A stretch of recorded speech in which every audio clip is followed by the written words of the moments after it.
So in today's video I'm going to show you the best way to monitor any website. And especially if you're a beginner with analytics, this video is going to save you a lot of time and a lot of trouble. This is part 4 in a series on a framework that I made, the scoreboard framework. Over the years I've met a lot of people that were struggling with data. Working with data, working with Google Analytics sometimes feels very overwhelming. It feels like you need 2 years of training in order to get any value out of it. Well, that's why I created the scoreboard framework. The scoreboard framework is a simple 5-minute exercise that helps you make working with data both easy and fun again. It's a powerful tool that can help you make better decisions while not having to worry about so much data. And also, if you turn this exercise into a habit, I believe it can help you make progress on goals across all areas of your life, not just on your website. All right, let's go.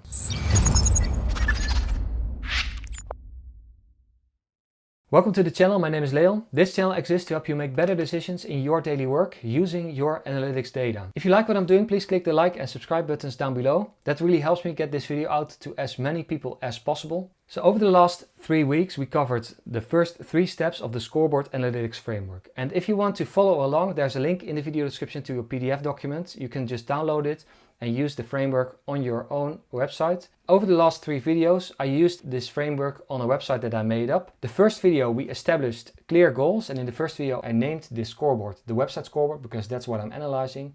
We stated that the goal of this site is to gather job applications because, and that's the motivation, because the lack of employees is hindering the growth of the company. So there's a lot at stake and this website is really important. The second step, the second video, we turned this goal into measurable outputs, and we said that the amount of job applications is the most important measure to track, but also when you're talking about a website, the amount of visitors and the average time on site give a clear picture of the performance of that site, because if the amount of visitors grows, we reach more people and the potential of job applications is getting bigger. And also average time on site is also a good measure if people like what they see, if they're reading, if they're spending time, and if average time on site is low, there could be something wrong. So those are the outputs that we want to track. And also we defined some inputs, because on this site we have some money to spend, we have time that we invest, and we write blog posts each week to grow our reach in both social organic channels, but also in organic search. So that's the second step, is turning the goal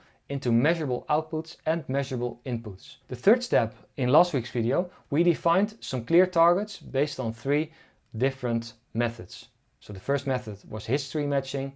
So you basically look at what you did last year or last month and base your target on that. We also looked into a growth curve, and we also looked into setting targets based on research. And in today's video, we're going to talk about monitoring, the best way to monitor your site. And this is really the exercise that you're going to repeat every month. So up to this point, we've been setting up our scoreboard, we've been naming it, we've been defining our goals, we've been defining our inputs and outputs, we've been setting our targets. But in this week's video, we're going to fill out our scoreboard.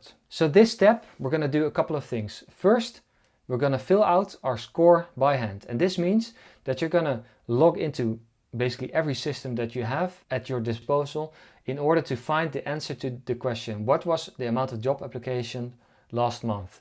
So usually you track that in Google Analytics, but there probably are also different systems that you can request this information from. The amount of visitors is probably from Google Analytics, or average time on site, but also the inputs, the money, what was spent on development last month, what was the advertising cost, did we have an agency, is there a contract with an agency that we spent money on, how many days per week did we actually spend, and how many blog posts did we actually write. So that's the first exercise, to fill out the different scores in our scoreboard. So on the left part, we're going to draw a conclusion. We're going to write down, is it good what we see, or is it bad? And then right here, we're going to give a recommendation. So basically, we're going to say you need to change something, or you need to maintain what you're doing because what you're doing is right, or we need to do some research because we saw something and we want to understand it better. So let me just fill out the first part of the scoreboard, and then we're going to do the conclusion and recommendation together. All right, so I filled out the scoreboard. Let's go over what we did here, and then we can draw our conclusion. So under outputs, my score was 35 job applications. My target was 30, so I went over my target. Also, the amount of visitors was higher than the target amount, and the average time on site was exactly what I wanted it to be. It was 3 minutes on average. But then on the input side, I spent a lot more than my target because I have 2k per month, but I spent 3,500 euros. I have 2 days a week. Well, I'm analyzing an entire month, so I have approximately 8 days in this period of time.